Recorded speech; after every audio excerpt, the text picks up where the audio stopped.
Bonjour à tous et bienvenue dans cette saison de 15 minutes de grâce et de vérité avec le pasteur Marc Labonté.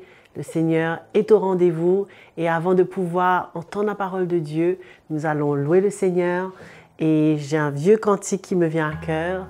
Enseigne-moi tes voies. Allons louer le Seigneur ensemble. Enseigne-moi tes voies, ô Seigneur, et je marcherai dans ta lumière.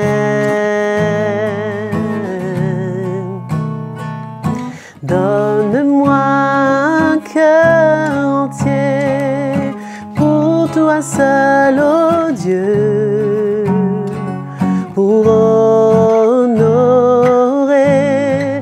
Jésus.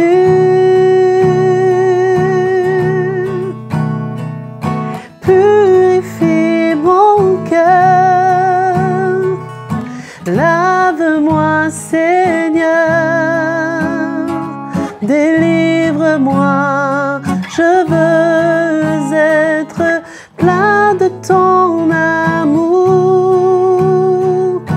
Purifie mon cœur, lave-moi Seigneur,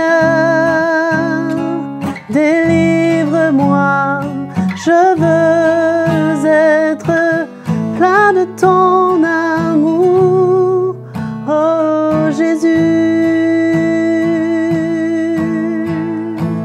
Alléluia, Alléluia. Que le Seigneur puisse nous enseigner ses voies, que nous puissions être à l'écoute de sa voix également. Nous allons entendre l'Évangile et on se revoit juste après. Bienvenue à notre nouveau numéro de 15 minutes de grâce et de vérité. Que c'est bon de parler du Seigneur, d'entendre du Seigneur et de s'attacher au Seigneur. Joël, merci. Tellement bon de louer le Seigneur. Et quand nous louons le Seigneur, nous manifestons un cœur reconnaissant. Ce n'est pas seulement dire merci du bout des lèvres, mais c'est manifester un cœur profondément touché par l'amour de Dieu. Et aujourd'hui, je voudrais vous parler de la protection de Dieu. Parce que je crois que dans cette marche avec Dieu, nous avons vraiment besoin d'être protégés par Dieu. Nous avons besoin d'être sous la couverture de Dieu. Nous avons besoin d'être sous l'autorité de Dieu. Et nous ne sommes pas comme les païens qui croient en un Dieu qui peut les faire prospérer et qui peut les protéger, mais qui n'a aucun souci de leur vie, de leur état. Mais nous, notre Dieu, la première des choses, de ce qu'il s'inquiète, de ce qu'il est concerné, c'est par l'état de notre cœur, notre état spirituel. Quelle est notre attitude? Quelle est notre motivation? Qu'est-ce qui nous anime? Qu'est-ce qui nous anime? Qu'est-ce que nous cherchons? Comment nous sommes? C'est cela que Dieu, sur cela Dieu est concentré. Nous avons parlé de vie par la foi, pour être agréable à Dieu, pour être dans le plan de Dieu, pour plaire à Dieu, pour faire sa volonté et pour obtenir ce que Dieu lui-même nous a promis. Une vie éternelle, une vie meilleure, une vie sans péché, une vie sans malheur, sans douleur, sans souffrance, une vie éternelle, une éternelle félicité, un bonheur éternel dans la présence de Dieu. Hein? Ça n'a pas de prix, ça. Et c'est par la foi que nous pouvons saisir cela. Par la foi. C'est le combat de la foi. C'est la marche de la foi. C'est la vie de la foi. Le chrétien ne vit pas au gré du temps, au gré des circonstances, au gré de ce que le monde dit et fait, mais un chrétien, il vit par la foi, il vit par la parole de Dieu. C'est ça la vie du chrétien. La vie du croyant, c'est de renoncer aux choses de la chair, du monde et du diable, mais c'est de se saisir du Seigneur, des choses du Seigneur, des sentiments de Dieu, du cœur de Dieu, c'est d'être agréable à Dieu. Alors, quand nous avons cette intention, quand nous sommes animés de cette motivation, ben nous pouvons nous assurer de la protection de Dieu. Les païens cherchent une protection naturelle, mais nous cherchons une protection spirituelle. Notre protection, ce que nous voulons être protégés, de ne pas tomber dans les pièges de l'ennemi, de ne pas de nouveau être à la merci du diable, de ne pas retourner encore dans cet esclavage, dans cette captivité, de laisser l'ennemi diriger nos vies. Non, nous recherchons, nous voulons nous assurer de la protection de Dieu. Et pour cela, nous avons besoin d'être agréables à Dieu, parce que Dieu nous protège, mais il n'y a pas de condition. Dieu nous protège, mais il y a une condition que si nous marchons dans ses voies, si nous demeurons sous l'abri du Très-Haut, nous allons nous reposer à l'ombre du Tout-Puissant. Nous allons lire ce fameux psaume 91 que les gens aiment lire, aiment citer, aiment confesser pour leur protection. Peut-être il y a beaucoup de chrétiens aujourd'hui qui confessent ce psaume pour se protéger de la COVID-19. Il n'y a pas mal à cela. Il y a pas mal à cela. Mais les choses ne sont pas automatiques. Ce n'est pas automatique. Ce n'est pas une confession. Mais c'est une foi. C'est une foi.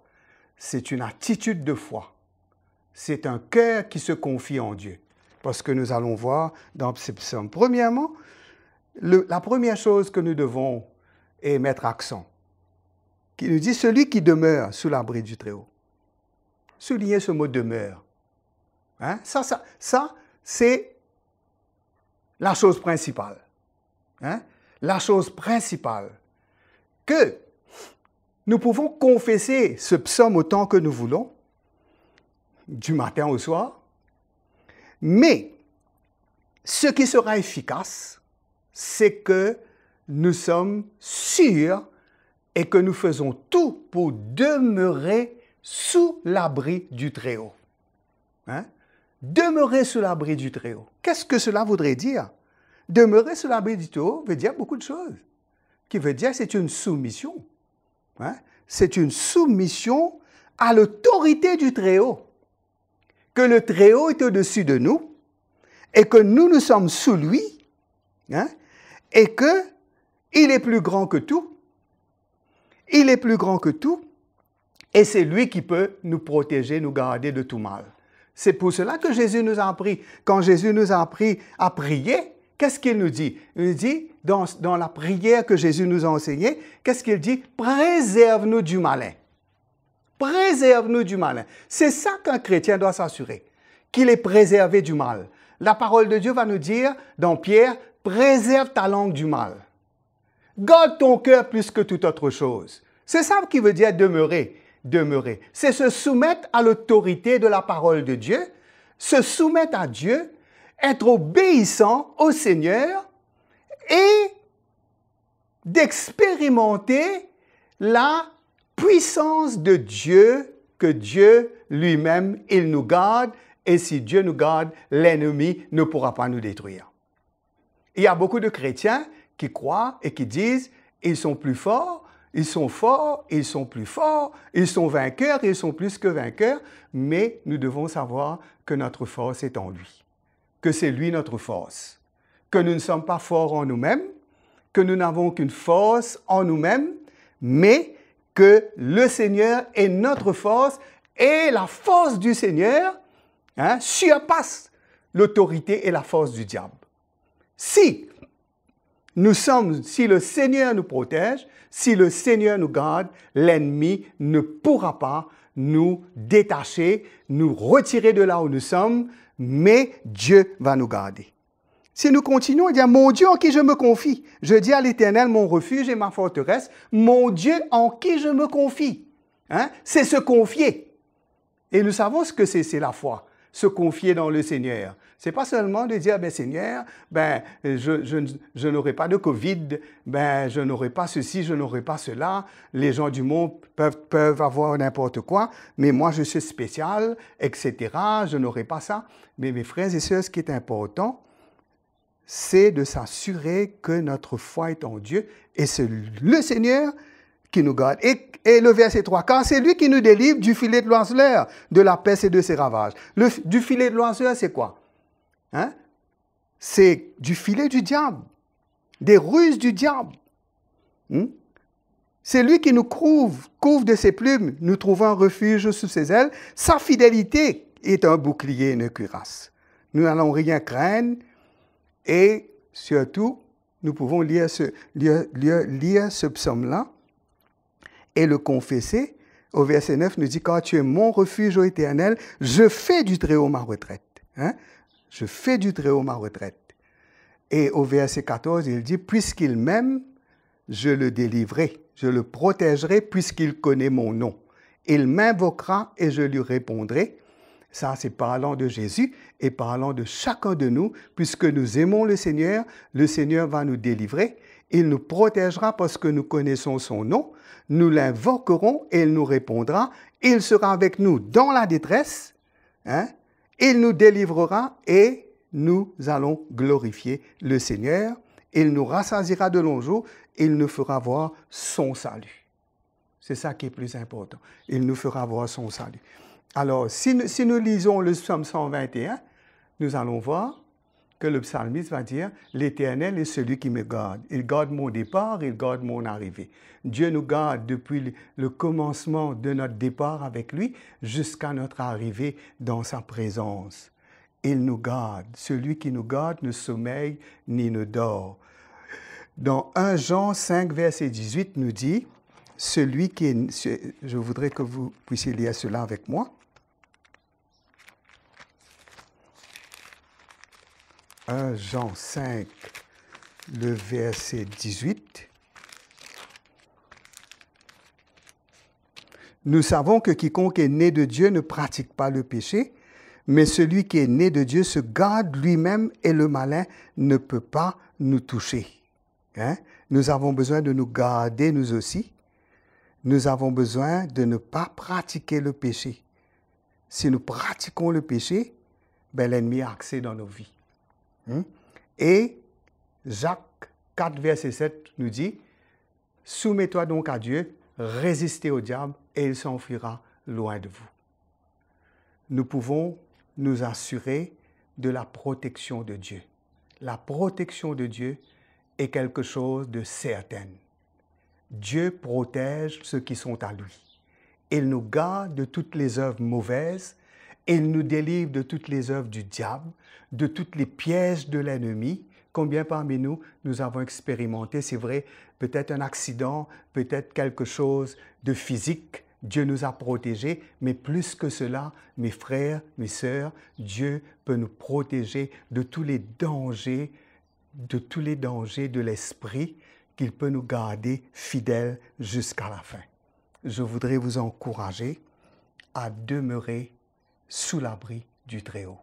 C'était une vraie joie de pouvoir entendre l'Évangile, de pouvoir recevoir du Seigneur à travers le pasteur Marc Labonté.